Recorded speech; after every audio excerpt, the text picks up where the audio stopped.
தாலி கட்டும் நேரத்தில் கடைசியாக வந்து திருமணத்தை நிறுத்திய குழந்தைகள் நலத்துறை அதிகாரிகள். மணப்பெண்ணின் தலையையே துண்டித்து எடுத்துச் சென்ற மணமகன்.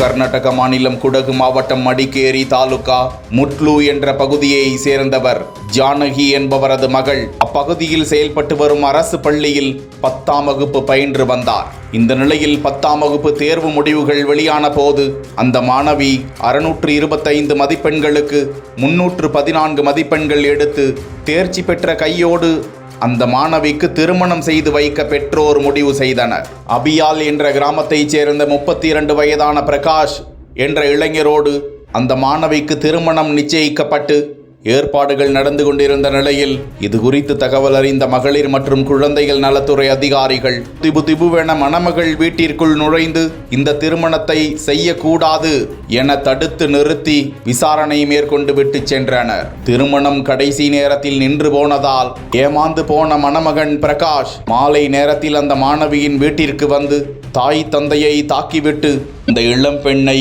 இழுத்து சென்றாராம். அவரை தேடிக்கொண்டு ஓடிய போது அந்த மாணவி தலையே இல்லாமல் உயிரிழந்து கிடந்திருக்கிறார். இதனை கண்டு அலறிய அந்த பெண்ணின் 3 சகோதரிகள் உள்ளிட்ட பெற்றோர் சம்பவ இடத்திற்கு வந்த போலீசார் உடலை கைப்பற்றி அரசு மருத்துவமனைக்கு பிரேத பரிசோதனைக்காக அனுப்பி வைத்த நிலையில் மாணவியின் தலையையும் இளைஞர் பிரகாஷையும் தீவிரமாக தேடி வந்தனர். காவல்துறை கண்காணிப்பாளர் ராமராஜன் உத்தரவின் பேரில் பலத்த தேடுதல் வேட்டை நடந்து கொண்டிருந்த நிலையில் தொடர்ந்து அந்த இளைஞரை கைது செய்திருக்கும் போலீசார் அந்த மாணவியின் தலையையும் கைப்பற்றியிருக்கிறார்கள்.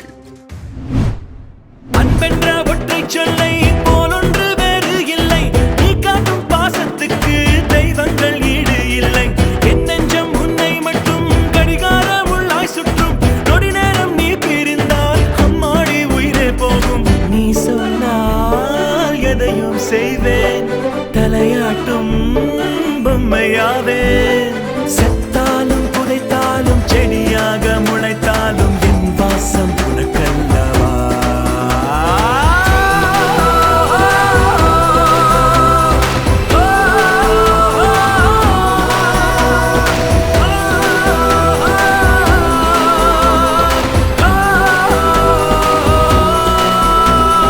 ரத்தத்தின் ரத்தமே என் இனிய உடன் பிறப்பே.